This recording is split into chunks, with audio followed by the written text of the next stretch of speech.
Distinguidos colegas, señoras, señores, muy buenas tardes. Bienvenidos a la segunda sesión de la cuarta versión del Mes de la Aeronáutica y Espacio 2022, que organiza el Consejo Especial de Aeronáutica y Espacio del Colegio de Ingenieros de Chile. Y sean mis primeras palabras para entregar un especial saludo a nuestros distinguidos panelistas que están en la testera. Me refiero a don Valentín Martínez Pilet, director del Observatorio Solar Nacional NSO de los Estados Unidos, que dictará esta charla desde Colorado, Estados Unidos. Al director del observatorio, que es director del Observatorio Solar NSO, ya lo dije eso, disculpe. También al comandante Grupo Ingeniero Aeronáutico, el señor Juan Carlos Sepúlveda, que llegará prontamente a esta testera. A don Álvaro Gómez, director de KIM Chile y manager para Latinoamérica de Galileo Information Center Chile. Al consejero nacional, y secretario de la Especialidad de Aeronáutica y Espacio, Manuel Aparicio. Así también a los consejeros de las especialidades, comisiones, socios del Colegio de Ingenieros y a todos los que nos honran con su presencia. También quisiera saludar y agradecer a los señores representantes de empresas y organismos aeronáuticos y aeroespaciales que nos acompañarán en los días que vienen. Colegas, amigos todos, en esta cuarta versión del Mes de la Aeronáutica y Espacio, tendremos interesantes expositores sobre aviación comercial, diversos temas aeroespaciales, nuevas capacidades de material aéreo, como también una descripción de las capacidades de maniobrabilidad del F-22 Raptor y su empuje vectorial. Por primera vez tendremos temas como los que presentamos hoy sobre información de la meteorología solar y sus efectos en el espacio para las comunicaciones y el ser humano. Desde ya le damos las gracias a las empresas y organizaciones que nos acompañarán el día de hoy. Observatorio Nacional Solar de los Estados Unidos, Fuerza Aérea de Chile, KIM Chile y Galileo Information Center Chile, y a quienes estarán presentes en los próximos días, al Grupo de Operaciones Espaciales y la Dirección Espacial, a la Asociación Chilena del Espacio, a ENAER, el Comando Sur de la Fuerza Aérea de los Estados Unidos, Ecocopter y la Universidad de Chile, Facultad de Ciencias Físicas y Matemáticas. Cada miércoles del mes de octubre tendrán la oportunidad de conocer los desafíos de la ingeniería aeroespacial en los ámbitos que los ingenieros aeronáuticos y aeroespaciales están desarrollando sus actividades, labores y, por cierto, instrucción académica. De modo que les invito desde ya a que participen en estas dos sesiones que tendremos en el resto de este mes. Asimismo, agradezco en forma muy especial a la administración del colegio que nos acompaña cada año con mucho aprecio y esfuerzo. Reitero mis agradecimientos para Constanza, Fabián, Catalina, la gerencia del colegio, nuestro mayor agradecimiento. Finalmente, a todos quienes nos distinguen con su presencia, muchas gracias por este respaldo e interés por participar, ya que nos insta para buscar nuevos temas que son la base del desarrollo de la profesión, ya sea desde el punto de vista técnico, normativo, o conocer la experiencia de los diferentes actores de la industria aérea y comprometiéndonos para seguir cada vez cumpliendo el anhelo de volar más alto, más rápido y más lejos. Bienvenidos, muchas gracias. Voy a dejar con ustedes a nuestro primer invitado. Pero antes, quiero recordar a todos que la modalidad de participación de este webinar será que al término de cada presentación se leerán las preguntas que ustedes hagan en la sección Preguntas y Respuestas de la plataforma, identificadas con las siglas Question and Answers en la parte baja de la pantalla. Los micrófonos estarán apagados.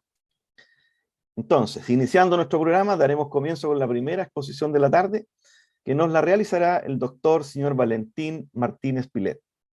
El doctor Martínez Pilet es el director del Observatorio Solar Nacional NSO de los Estados Unidos desde el año 2013. El NSO tiene su sede central en la Universidad de Colorado, en Boulder, y opera el telescopio Solar Daniel K. Inouye, distinguido con las siglas DKIST, que posee un espejo de 4 metros y está ubicado en la isla de Maui, Hawái. El NSO también opera la red GONG, distribuida alrededor del globo con 6 sitios, incluido el Cerro Tololo en Chile, y que ofrece magnetogramas de alta cadencia para la predicción de las condiciones meteorológicas espaciales. Antes del nombramiento en el NSO, el doctor Martínez Pilet era profesor de investigación en el Instituto de Astrofísica de Canarias, Tenerife, España, donde fue coinvestigador principal de un instrumento para la misión solar Orbiter de la Agencia Espacial Europea. voy a dejar con ustedes al doctor Valentín Martínez con el tema el Sol como generador de la meteorología espacial. Adelante, por favor, Valentín. Muchas gracias, Sergio. ¿Se me escucha? Sí, exactamente. Voy entonces a compartir la presentación. Voy a ponerlo en pantalla completa. ¿Se ve bien? Muy bien. Perfecto. Bueno, en primer lugar, buenas tardes a todos. Quería agradecer al Colegio de Ingenieros de Chile la oportunidad de poder hablar de un tema que me apasiona. Es un tema que está directamente relacionado con mi trabajo y es cómo el Sol genera esta meteorología espacial. Cuando hablo de meteorología espacial, de lo que voy a estar hablando es de las condiciones ambientales fuera de la atmósfera terrestre. Y esas condiciones ambientales están generadas por el Sol y es un poco todo el tema que voy a intentar explicar en mi charla. Pero antes de entrar en este tema, quiero mostrar esta fotografía que tomé en 2019 en el Observatorio de Cerro Tololo, en Chile, al norte de Santiago. Este es el eclipse total que hubo en 2019. Tuve la oportunidad de visitar por primera vez Chile, Santiago de Chile, y de ir a Cerro Tololo y tomar esta impresionante fotografía de la corona solar. Cerro Tololo es un observatorio que está operado por Aura. Aura pueden ver aquí abajo a la derecha el logo de la Asociación de Universidades para la Investigación en Astronomía.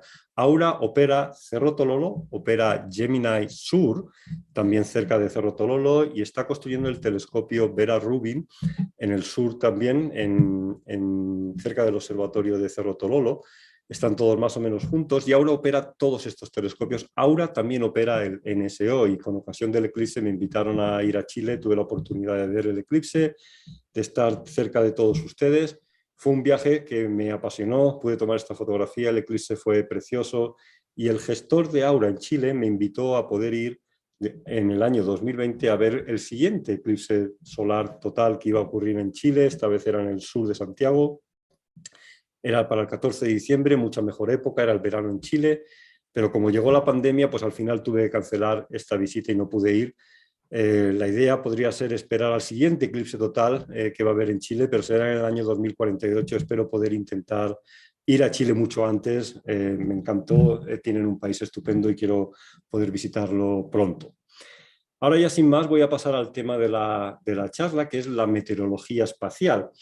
Pero la meteorología espacial, que es algo muy concreto, porque es lo que ocurre en el planeta Tierra, se puede presentar como lo que digo aquí, cómo las estrellas y los planetas están conectados magnéticamente. Y ciertamente, para el caso de la Tierra, lo importante es que esta conexión magnética crea la meteorología espacial. Pero la conexión magnética tiene un papel mucho más relevante en astrofísica en general.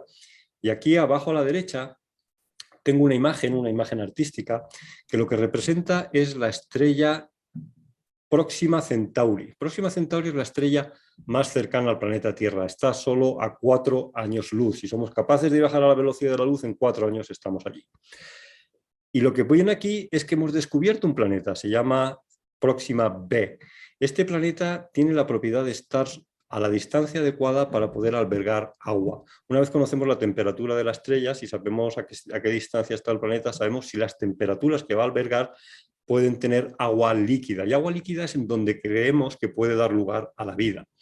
Los planetas que estamos encontrando orbitando muchísimas estrellas, siempre miramos a ver si esta zona llamada de habitabilidad, que lo que significa es que tiene agua líquida y pueden dar lugar a vida, pueden crearse las moléculas que podrían dar lugar a algún tipo de vida. Y efectivamente, Próxima B está a esa distancia y seguramente tiene agua, pero es muy posible que no haya vida, y es muy posible que no haya vida porque la estrella que tiene, Próxima Centauri, es una estrella que es muy activa magnéticamente, que tiene muchísimas explosiones magnéticas, que genera una meteorología espacial muy, muy agresiva. Y esto lo que significa es que está constantemente bombardeando con radiación la superficie del planeta. Esa radiactividad que llega al planeta va a hacer que sea imposible que se generen las moléculas complejas que den lugar a la vida. O sea, seguramente en Próxima B hay agua líquida, pero seguramente no tienen vida precisamente por esa actividad magnética generada por la estrella en la que está orbitando. En el caso del Sol, esta actividad magnética no es tan dramática, hay vida en el planeta Tierra, tenemos incluso un escudo protector, que es el escudo magnético de la Tierra, y voy a hablar de él. pero también el Sol genera esas actividades magnéticas, esas explosiones y esas interacciones emitiendo campos magnéticos, permitiendo radiación que llega a la Tierra. Y eso es lo que voy a intentar explicar en el resto de mi presentación. Voy a utilizar múltiples veces el término campos magnéticos y seguramente muchos de ustedes están familiarizados con lo que es un campo magnético. El campo magnético está en todo lo que hacemos en nuestra vida. Cuando encendemos la luz en nuestra casa hay campos magnéticos involucrados. ¿Qué es lo que necesitamos para crear campos magnéticos? Lo que necesitamos son cargas eléctricas que estén libres, electrones, protones, cargas eléctricas que se estén moviendo de forma sistemática. Y una vez se mueven de forma sistemática, da lugar a la generación de campos magnéticos. En el interior de la Tierra, por las temperaturas que hay cargas eléctricas sueltas, hay ionización, no son átomos neutros, hay electrones y hay protones y se están moviendo de una forma sistemática y eso genera un campo magnético en la Tierra por un proceso que llamamos proceso dínamo, y cuando tenemos una brújula, la brújula se alinea con el campo magnético y nos dice dónde está el norte y dónde está el sur. O sea que aquí en la Tierra tenemos un campo magnético que utilizamos para saber cuáles son las direcciones. En esta imagen que ven en el centro, tenemos los campos magnéticos del Sol. En el caso del Sol es un poco más complicado, pero viene a ser algo parecido. De nuevo tenemos cargas eléctricas, cargas positivas, cargas negativas que se están moviendo. Y hay movimientos a gran escala, que son sistemáticos, que dan lugar a una serie de campos magnéticos. Y luego hay movimientos más pequeños, a más pequeña escala, que son más caóticos, que son más turbulentos, que dan lugar a otros tipos de campos magnéticos, pero todos ellos relacionados con campos magnéticos. Aquí en la figura pueden ver estas líneas rojas, que son líneas relativamente simples, son líneas de campo magnético generadas por estos movimientos a más gran escala y que llamamos líneas de campo magnético abiertas. Parten del Sol y llegan hasta Plutón, pasan por la Tierra, Plutón, y luego vuelven de nuevo al Sol. Pueden incluso interaccionar con nuestra galaxia y dan lugar a lo que llamamos la heliosfera. Aquí tienen una imagen de lo que es la heliosfera solar. La heliosfera tiene un tamaño de unas 200 unidades astronómicas. Esto es una animación que un poco lo que intenta decir es, aquí tenemos todas estas líneas de campo magnético que están creadas en el Sol y que llegan hasta 200 unidades astronómicas. ¿Qué es lo que hay detrás de esas 200 unidades astronómicas? La galaxia. Lo que encuentras aquí es el campo magnético de la galaxia e interacciona los dos campos magnéticos creando una serie de procesos que también son interesantes. Yo no voy a hablar de esos hoy. Pero luego, volviendo al Sol, lo que decía, también hay movimientos a más pequeña escala que crean unos campos magnéticos más complejos. Estas son líneas simples, son líneas de campo abiertas. Se generan estas líneas de campo cerradas que salen del Sol y enseguida vuelven a entrar en el Sol. Y están relacionadas con estas zonas muy brillantes que se pueden ver aquí. Esto, lo que hay detrás, son las conocidas manchas solares. Pues las manchas solares tienen estos campos magnéticos que llamamos campos magnéticos cerrados porque se abren y se vuelven al Sol muy rápidamente, a diferencia de las líneas rojas, y son campos mucho más complejos. Todos estos campos acaban propagándose en el medio interplanetario, en el sistema solar, y crean esta heliosfera, este medio magnetizado en donde estamos conectados, en donde todo el medio interplanetario tiene una conexión magnética con el Sol, y ahora contaré un poco más en detalle lo que significa lo que acabo de decir, pero nosotros los físicos solares lo que nos gusta decir es que vivimos inmersos en la atmósfera de una estrella activa. Y la estrella activa es el Sol y la atmósfera externa es esta heliosfera que podéis ver aquí, que tiene esa naturaleza de origen magnético, y es eso en lo que quiero concentrarme en el resto de la charla. ¿Qué es lo que estamos viendo aquí? Estamos viendo precisamente los campos magnéticos en el Sol, los imanes en el Sol. Y hay dos imágenes. Esta la cogí esta mañana, está tomada por el observatorio de Cerro Tololo en Chile. Esta es la red GONG, el telescopio GONG, y GONG tiene 6 telescopios en el mundo y uno de ellos está allí en Chile, en Cerro Tololo. Esta es la imagen del campo magnético del Sol tomada por el telescopio GONG en Cerro Tololo en Chile. Cuando ven color gris, gris es que no hay campo magnético. Cuando se ve blanco es una de las polaridades del campo magnético y negro es la otra polaridad. Antes contaba esas líneas de campo cerradas, pues parten del blanco, que sería lo que hay aquí, para las líneas de campo salen de aquí y enseguida vuelven. Estas son las líneas de campo cerradas que vuelven a los polos negros. Y esta es una imagen del disco entero. Aquí tenemos todo el disco solar. Este es el polo norte, este es el polo sur del Sol. Y aquí con GOM podemos ver todo el Sol. Si ahora cogemos una zona más pequeña, como esta zona que está más cerca del centro de la imagen y la ampliamos, veríamos algo parecido a esto. Esto está tomado con el satélite Hinode, el satélite japonés Hinode, que no ve todo el Sol, pero tiene muchísima más resolución. Y esto dura aproximadamente 6 horas de tiempo real. Lo que pueden ver aquí es que está constantemente cambiando. Esos polos magnéticos, esos puntos positivos de color blanco, los de color negro, están constantemente intercambiándose, interaccionando, moviéndose por esos movimientos turbulentos que antes comentaba, que son de hecho lo que los generan, ¿no? Una cosa que quiero comentar es que donde ocurren las explosiones magnéticas que voy a discutir en el resto de mi charla, básicamente es en zonas en donde vemos blanco y negro juntos. Aquí tenemos negro y aquí tenemos blanco, pues estas zonas que juntan blanco y negro, las dos polaridades, son las zonas peligrosas, son las zonas que pueden dar lugar a la liberación de energía. Y como pueden ver, aquí no existía esta zona blanca y negra, pero de repente ha surgido algo desde el interior del Sol y se ha generado una de esas zonas. Eso es lo que tenemos que hacer, intentar observar el Sol y decir, aquí se ha generado una zona peligrosa, puede dar lugar a explosiones, puede dar lugar a meteorología espacial, y ahora van a ver cómo se genera esa meteorología espacial y cuáles son las consecuencias más allá del Sol. Pero las raíces de todo están en estas zonas blancas y negras que se ven en el Sol, ya sean a pequeña escala o a escala global, como podemos ver con el telescopio COMB. El Sol es una estrella magnetizada, acaban de ver los campos magnéticos, pero no está siempre igualmente magnetizada. Hay una cosa que se llama el ciclo solar y seguramente han oído hablar de él. El ciclo solar tiene 11 años y con esa periodicidad de 11 años el Sol tiene muchos campos magnéticos, muchos polos positivos y negativos, como los que estaba mostrando, muchas manchas solares, las manchas solares es lo que hay detrás de todo esto, y después, más tarde, va a otro máximo, en medio va por un mínimo, y va pasando por mínimos y máximos. ¿Dónde estamos ahora? Bueno, aquí pueden ver esto es 2020, ahora estamos volviendo a subir hacia un máximo. Estamos menos, este es el ciclo anterior, el que tuvimos el ciclo solar pasado, ahora estaríamos más o menos acercándonos al máximo. El máximo lo vamos a alcanzar en el año 2024. O sea que esta imagen de hoy, donde se ven muchísimos campos magnéticos, durante los próximos 2 años el Sol va a tener incluso más. Y luego llegará un momento en donde se verán muy pocos campos magnéticos. Eso sería el mínimo de actividad solar, que ocurriría en 6 años más allá del 2024, cerca del 2030. Bueno, ¿con esto qué sabemos? Pues el Sol es una estrella que tiene campos magnéticos que están evolucionando y que dan lugar a consecuencias en todo el medio interplanetario en el sistema solar. ¿Cómo podemos evaluar esto? Bueno, aquí tenemos una visión que es muy interesante. Voy a pasar un tiempo contando exactamente qué es todo lo que estoy enseñando aquí, porque este es uno de los objetivos de esta charla. Lo que estoy diciendo es, estamos conectados magnéticamente al Sol. Y esta es una visión cuantitativa de esas conexiones. ¿Qué es lo que vemos aquí? Estamos mirando el sistema solar desde el norte. Aquí tenemos el Sol, esto es Mercurio, aquí el planeta Mercurio, el planeta Venus, el planeta Tierra y aquí está Marte. Estos son los planetas. En el sistema solar, por supuesto, hay otros, pero aquí nos estamos concentrando en la parte central del sistema solar, que llega hasta el planeta Marte. Y lo que vemos representado aquí son fundamentalmente 2 cosas. En primer lugar, vemos esta espiral. Aquí tenemos una espiral que empieza en el Sol y que se está deformando por estas nubes que ahora contaré. ¿Qué son estas espirales? Las líneas de campo magnético simples, estas rojas que decía que forman la heliosfera, lo que hacen es formar la esfera en forma de espiral. ¿Por qué? Por la rotación del Sol. El Sol está rotando y esas líneas rojas, la rotación del Sol hace que cree una espiral, se llama la espiral de Parker, y esa espiral es esa heliosfera de 200 unidades astronómicas.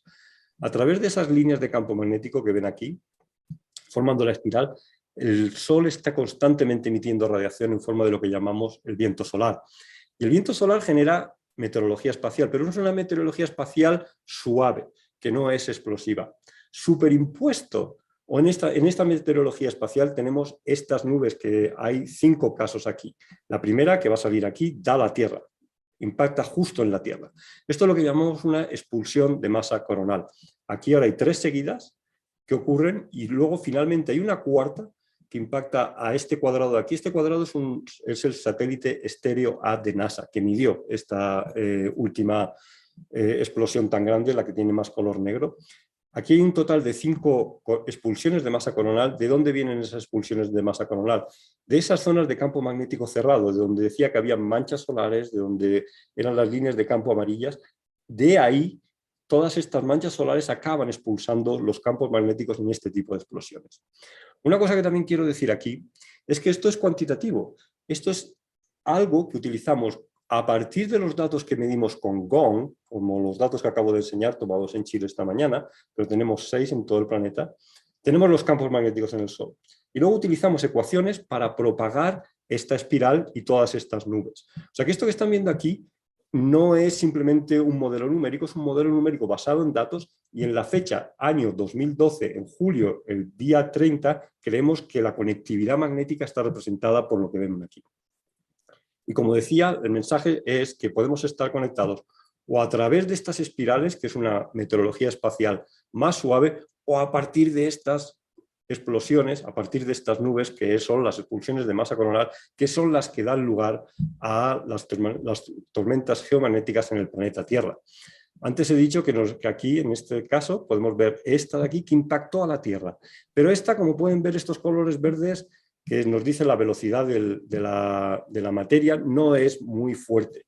Pero esta otra que da aquí, la que viene ahora y que es de color negro, de haberle dado a la Tierra, todavía estaríamos hablando de cómo ha afectado a la tecnología en la Tierra una expulsión de masa coronal tan importante como la que midió Estéreo A. Aquí tienen el pico de velocidad de viento solar medido por Estéreo Solar en relación con esa última expulsión de masa coronal tan energética. Fue prácticamente, nos la perdimos por una semana. El Sol rotó y la tuvo justo cuando estaba en dirección opuesta casi a la Tierra. Si la hubiera tenido una semana antes, nos hubiera impactado en el planeta Tierra y hubiéramos tenido una de las tormentas geomagnéticas nunca jamás registradas en la historia. Y ahora contaré qué es lo que puede pasar cuando ese tipo de tormentas nos afectan. Por supuesto, nos están afectando constantemente, pero esta en concreto, esta última que digo de color así negro, de habernos afectado, se calcula que nos hubiera costado trillones de dólares, y trillones en sentido americano. Estas nubes que estaba mostrando, dicen, se miden de verdad. Aquí es un modelo numérico, hemos visto simplemente cómo estaban representadas en esas imágenes tan chulas que estabas enseñando antes, pero ocurren de verdad. Pues aquí tenéis un ejemplo de una de esas nubes, cómo ocurren en el Sol. Lo que se puede ver es que hay materia que está suspendida, y está suspendida en el aire, por decirlo de alguna manera, por los campos magnéticos solares. Son los que tienen esa materia solar suspendida, pero llega un momento en que se hace inestable y es expulsada por el Sol. En cuanto es expulsado, es una de esas nubes que estaba mostrando antes en el modelo numérico. Esto es como ocurre en la práctica. Esta no es una especialmente energética, pero sería una de esas nubes que se propaga. El Sol durante el máximo solar crea 4 de estas todos los días, y algunas pueden ser realmente importantes. Esto es simplemente un ejemplo que quería poner. Aquí vamos a hacerlo más cuantitativo, y este es el segundo mensaje que también quiero enviar. El primero ha sido, estamos conectados magnéticamente al Sol, y puede ser a través de esa espiral, que es una meteorología espacial más o menos suave, o puede ser a través de una de estas nubes, que puede ser muchísimo más dramático el efecto en la Tierra. Pero lo dramático que sea depende de otra cuestión, porque estamos hablando de campos magnéticos. Aquí podéis ver cómo una de esas nubes ha partido, y como es campo magnético tiene una flecha, tiene una dirección y está apuntando hacia abajo. La Tierra, y antes lo he comentado, tiene un escudo protector, que es el campo magnético de la Tierra. Y ahora lo vais a ver. Es este campo magnético. Los campos magnéticos en la Tierra, en la parte del día, están siempre apuntando hacia arriba. Si el campo magnético del Sol viene hacia abajo y el de la Tierra por estar hacia arriba, es cuando se pueden, lo que llamamos, reconectar, y en ese momento la Tierra está conectada a material solar, y las partículas energéticas del Sol entran en nuestra atmósfera, sobre todo, como se puede ver aquí, a través de los polos, y generan las auroras boreales. Esto es reconexión que está ocurriendo en la parte nocturna, que también ocurre, y de nuevo es una forma también de conectar la Tierra y el campo magnético de la Tierra con el campo magnético del Sol y crear estas preciosas auroras boreales. Esto es lo que da lugar a una tormenta geomagnética, y esto es la parte bonita. Las auroras son preciosas, pero hay otras consecuencias que voy a comentar a continuación. Aquí podéis ver las auroras vistas desde la Estación Espacial Internacional, boreales en el norte, australes en el sur. Estoy seguro de que si van al sur de Chile podrán ver estas auroras. ¿Por qué se ven con colores? De repente nos hemos conectado al Sol, como comentaba antes. Y cuando nos conectamos al Sol hay radiación energética, está entrando, ioniza la atmósfera terrestre, y al ionizar la atmósfera terrestre los átomos emiten colores, y estos son los colores que estamos viendo. Pero hay una cosa importante que quiero comentar relacionado con este proceso de aquí. Y antes de volver a ejecutar la animación, Aquí ven dos manchas solares y eso es lo que decía antes. Estas son las líneas de campo magnético cerradas, las que son más complejas. Aquí tendríamos un campo, como veíamos antes, campos magnéticos de color blanco, los que salen hacia afuera. Estos que entran hacia adentro serían de color negro y el campo magnético está dirigido hacia abajo. Lo que hemos aprendido, y esto es algo que hemos aprendido en los últimos 20 años, yo he sido físico solar durante 30 años. Durante mi carrera he visto cómo nos hemos dado cuenta de esto y no lo sabíamos antes, o sea que estamos realizando progreso en entender cómo se genera la meteorología espacial. Y quiero hacer énfasis en esto, cuando vienen hacia abajo es cuando de verdad podemos tener una tormenta geomagnética muy importante. Porque es entonces, y solo entonces, cuando el campo magnético del Sol es de polaridad opuesta al de la Tierra, el de la Tierra está apuntando hacia arriba, el del Sol está apuntando hacia abajo, y entonces puede existir esa conexión. Si el del Sol viene apuntando hacia arriba, y a veces viene apuntando hacia arriba, si el de la Tierra apunta hacia arriba y el del Sol apunta hacia arriba, entonces no se conectan bien y prácticamente no ocurre nada. Algo ocurre, pero es mínimo comparado con lo que estamos viendo aquí, de estar conectados magnéticamente al Sol, de generación de auroras boreales, de las tormentas geomagnéticas de una magnitud importante, ¿no? ¿Y eso por qué es importante? Porque veíamos las explosiones, veíamos las nubes. Algunas creaban un efecto en la Tierra y otras no. Y no sabíamos cómo distinguir cuáles iban a crear un efecto y cuál no. Ahora sabemos que lo que tenemos que predecir es esa dirección del campo magnético que viene del Sol. ¿Está apuntando hacia abajo o está apuntando hacia arriba? Y eso es algo que yo he visto crearse como conocimiento de la generación de la meteorología espacial durante mi carrera y a mí realmente me tiene simplemente apasionado. Estamos trabajando en el Observatorio Solar Nacional en poder empezar a predecir esta dirección. Ahora mismo no tenemos ninguna forma de predecir estas direcciones. Con lo cual ahora vuelvo a mostrar esta imagen que mostré al principio de mi charla y seguro espero que puedan entender un poco mejor qué es lo que se ve aquí. Son estas nubes que son generadas por el Sol y que son expulsadas en estas expulsiones de masa coronal. Hay materia, hay radiactividad que viene desde el Sol, y en el caso de que venga apuntando hacia abajo y el de la Tierra está hacia arriba, se conecta, genera las tormentas geomagnéticas solares que pueden tener múltiples consecuencias. Desde luego generan las auroras boreales, que son muy bonitas, pero hay otras consecuencias, como por ejemplo para la aviación, si van a atravesar rutas polares, los aviones pueden tener que ser o cancelados o tener que tener una ruta diferente porque las comunicaciones van a ser afectadas por estas tormentas geomagnéticas solares. Esto es algo que ahora sabemos y que con frecuencia pasa, sobre todo cerca del máximo de actividad, y los aviones tienen que tomar otro tipo de rutas. Pero hay otro tipo de efectos.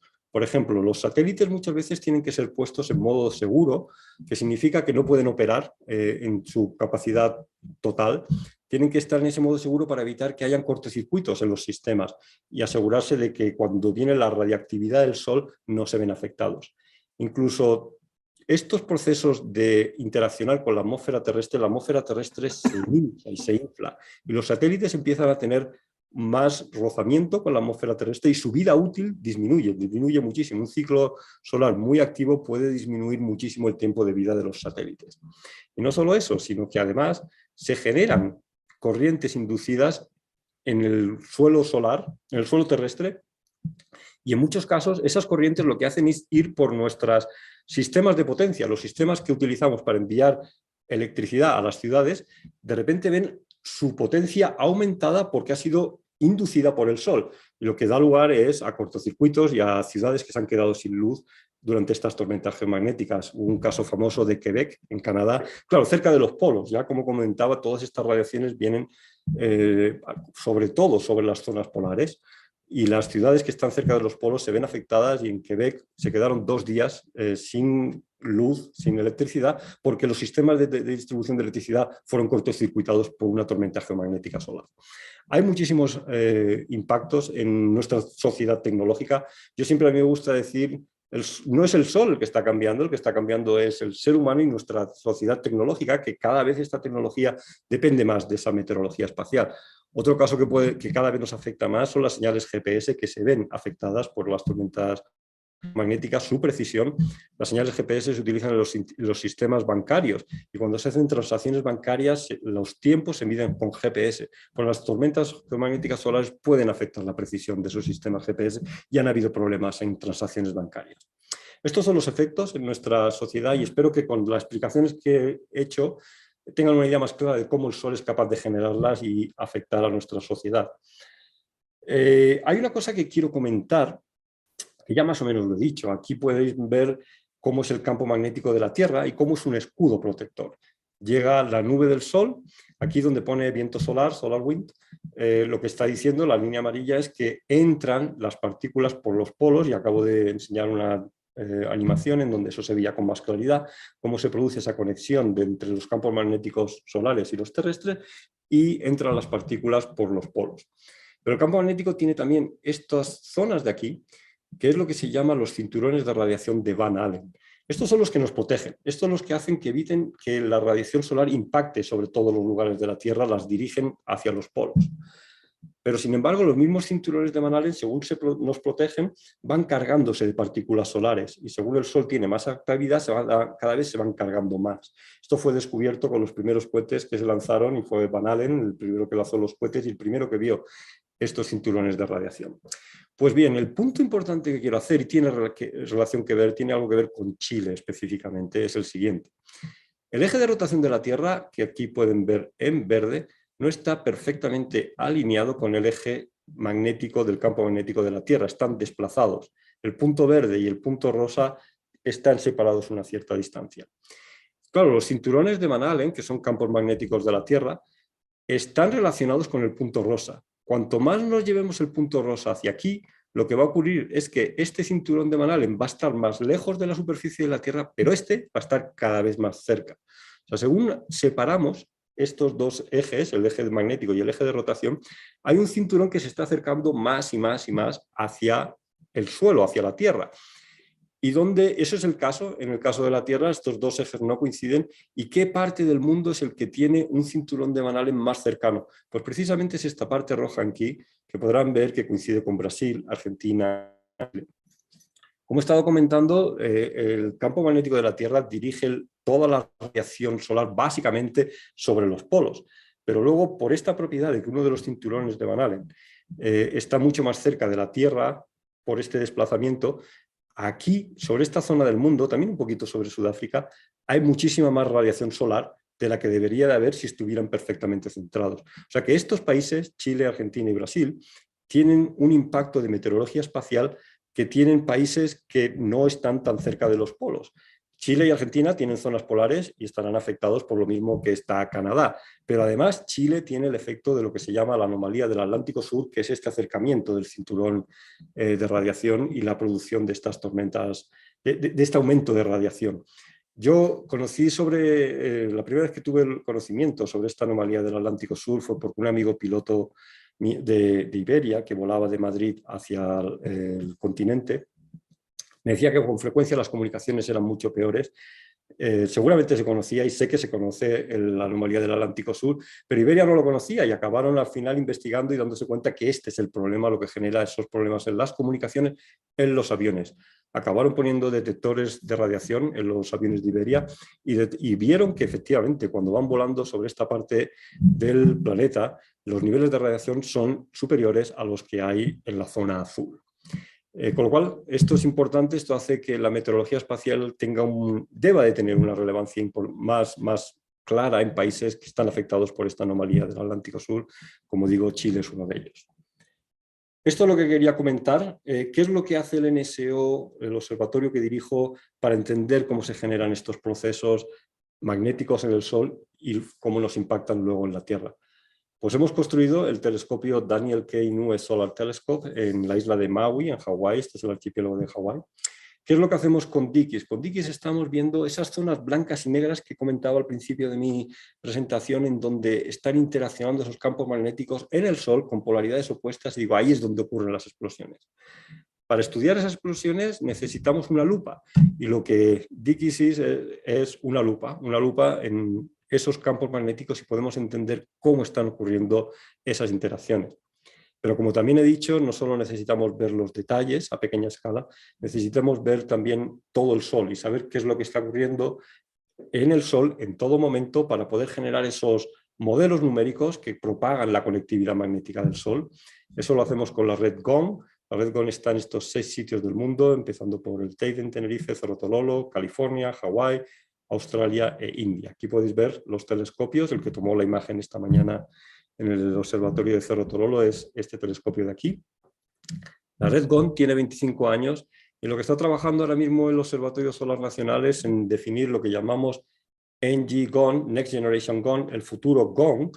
El futuro GOND, uno de los requerimientos que tiene es el poder dar los datos que nos diga cómo viene el campo magnético solar, si apuntando hacia abajo o apuntando hacia arriba. Ahora sabemos lo importante que es el poder hacer esa predicción. Ahora mismo no podemos hacer esa predicción.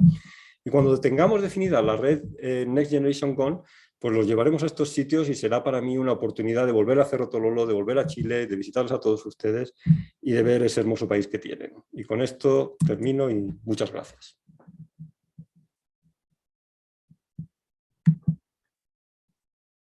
Muchas gracias, Valentín.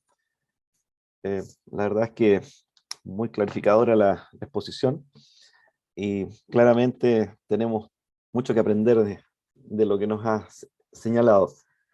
Sobre todo en Chile. Sí, sobre todo acá. Exactamente. Vamos a esperar preguntas que aparezcan en el Question and Answers. ¿Ya? Sin embargo, yo quería hacerte una pregunta respecto de las manchas solares. ¿Las manchas solares están presentes toda la vida o tienen ciclos también de aparición y obviamente de quedar en receso, llamémoslo así? El ciclo de 11 años es un ciclo de actividad de manchas solares. En el máximo hay muchísimas manchas solares, podrían haber 10 en un día concreto, durante el máximo habrían 10 manchas solares en el Sol. Y luego durante el mínimo podemos estar meses sin manchas solares. Y eso ha ocurrido. Hemos estado casi un año sin manchas solares en este último mínimo de actividad solar. O sea que cuando vemos de repente en un mínimo que viene una mancha solar es que sabemos que el siguiente ciclo solar está empezando.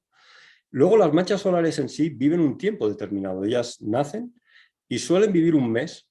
Al mes lo que hacen es, y estaba contando, de esos campos magnéticos más complejos, más cerrados, que son los que dan lugar a las explosiones, después de esas explosiones se convierten en campos simples. Estos otros campos simples que digo que crean la heliosfera son lo que dejan las manchas solares después de haber hecho muchas explosiones.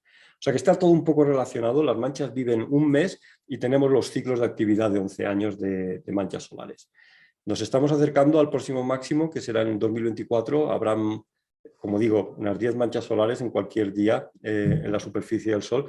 Y cualquiera de ellas puede hacer una de estas explosiones y enviar una nube magnética en forma de expulsión de masa coronal y crear problemas de tormentas geomagnéticas.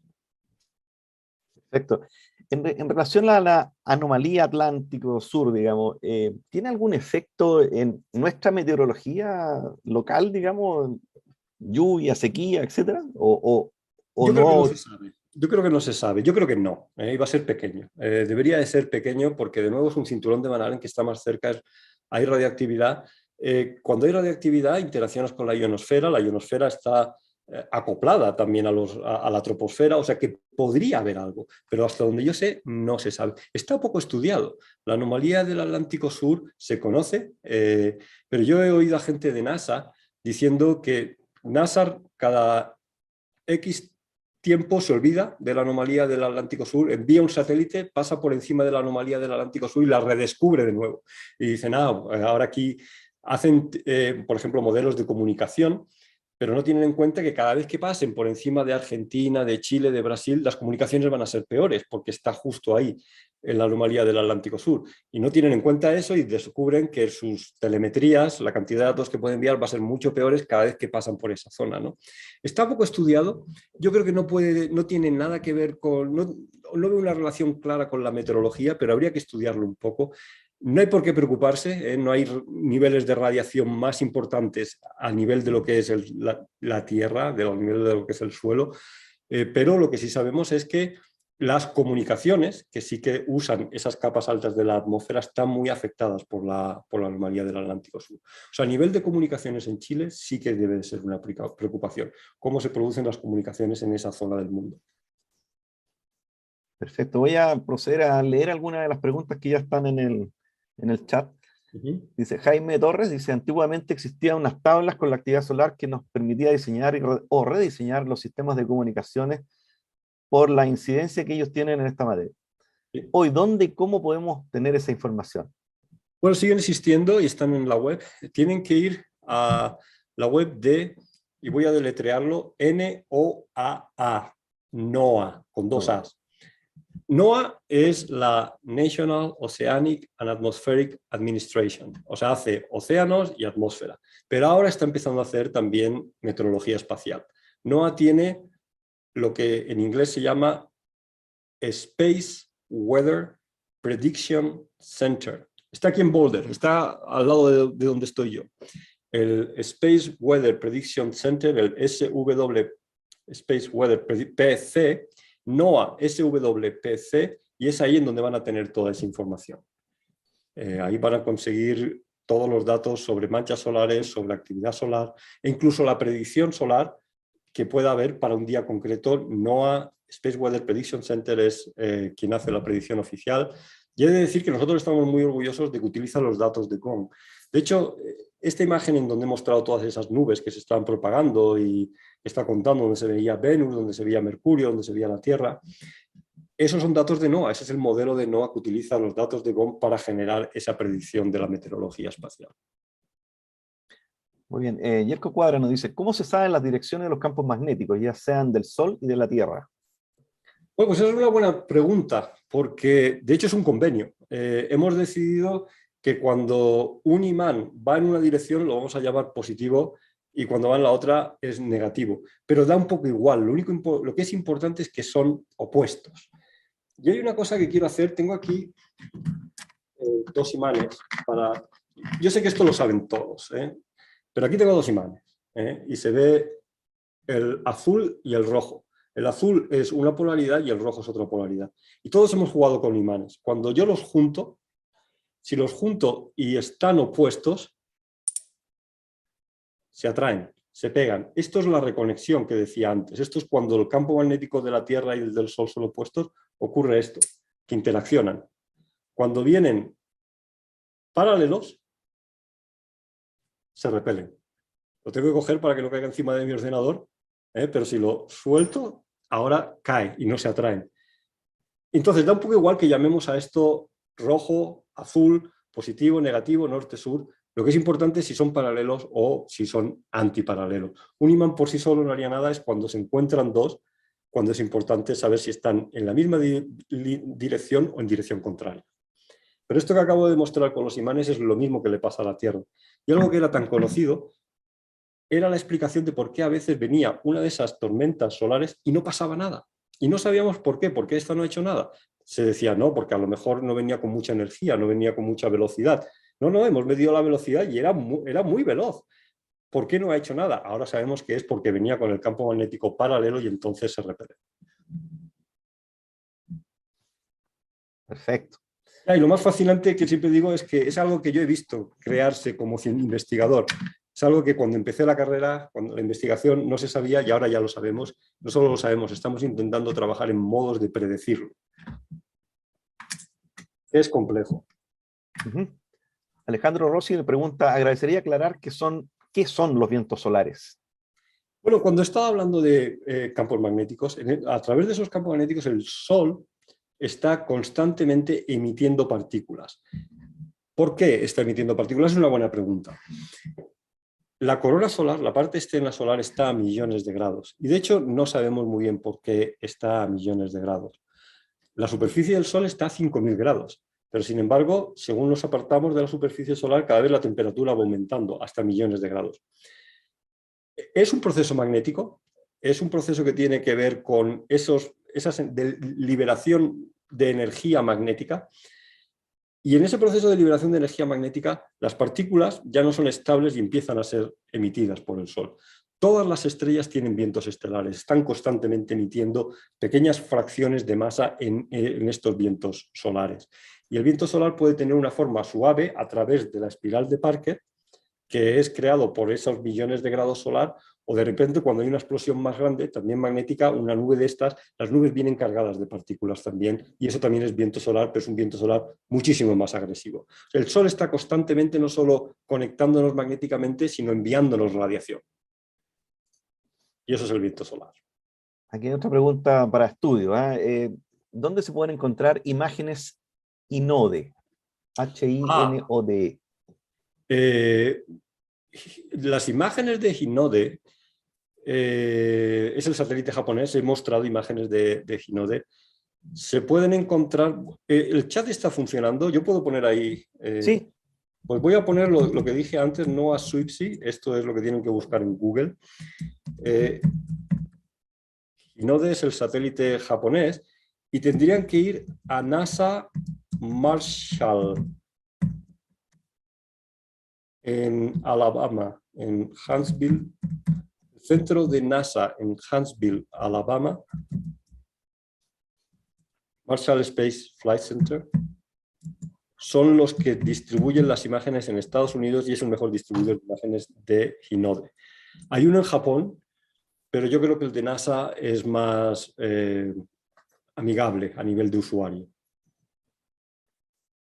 okay, mira, una pregunta interesante aquí. Dice, cuando se eyecta masa coronal del Sol, posteriormente, ¿desde dónde saca masa el Sol o es considerado como una pérdida de masa simplemente? Es una pérdida neta. La masa se expulsa, pero es una pérdida muy pequeña. El Sol puede estar haciendo esto durante miles de millones de años, pero efectivamente el Sol pierde esa masa y esa masa queda esparcida por todo el sistema solar. Y lo mismo ocurre, eso es con las expulsiones de masa coronal, lo mismo ocurre con el viento solar a través de la espiral de Parker. Esas son partículas que están constantemente perdiendo el Sol y de hecho el Sol cada vez va rotando más lentamente, pero con escalas de miles de millones de años, precisamente porque va perdiendo masa, pierde momento angular y se va decelerando. Es una pérdida neta. Ok, quiero aclarar algo porque el chat no lo están viendo nuestros espectadores, digamos. Por lo tanto, nos comprometemos a publicar los elementos que has anotado en el chat. Incluso puedo enviar entonces el link concreto para que puedan ir allí. Consigo Perfecto. los links para que pueda ser más fácil. Ahora, José Miguel Espinosa pregunta, el modelo IGRF a veces no permite estudiar la anomalía del Atlántico Sur por las latitudes cercanas al Ecuador. ¿Ha oído hablar acerca de algún modelo más preciso para su estudio? No, solo conozco ese y me encanta saber que en la audiencia hay alguien que conoce la anomalía del Atlántico Sur. Ese es ese es el único que conozco yo también. Y luego conozco gente que está haciendo tesis doctorales sobre la anomalía del Atlántico Sur, pero desde luego es algo a investigar en detalle, porque no entendemos bien incluso cuándo las partículas que están en ese cinturón de actividad, qué tipos de partículas son, qué procesos solares las recargan, eso no lo comprendemos del todo. O sea que hay muchísima investigación que hacer y como decía es algo de lo que NASA se olvida y de vez en cuando vuelve a acordarse y solo tenemos este modelo y es algo que da para muchas investigaciones futuras y por eso quería mostrarlo hoy diciendo en países como Chile es en donde debería de intentar investigarse esto porque tiene un impacto, sobre todo, como decía, en las comunicaciones, en la efectividad de las comunicaciones que se puede tener en esa parte del mundo. Yo no conozco un modelo mejor. Valentín, lamentablemente tenemos que despedirnos. Sí. Tenemos las otras exposiciones que vienen a continuación. Quiero leerte un chat nomás que representa fielmente lo que yo también pienso. Osvaldo González dice, por favor, el profe Pilet es un monstruo. Felicitaciones. Bueno, muchísimas gracias. Es un honor para mí. La próxima vez quiero que sea en directo, que esté allí, que sea presencial y me encantará volver a Chile a la menor oportunidad que tenga. Sí, por supuesto, te tenemos invitado desde ya, Valentín. Gracias por acudir al llamado que te hicimos. Realmente nos sentimos honrados con tu presencia, con la forma de exponer una situación que es compleja, pero hacerla fácil es un don. El honor es mío. Muchas gracias.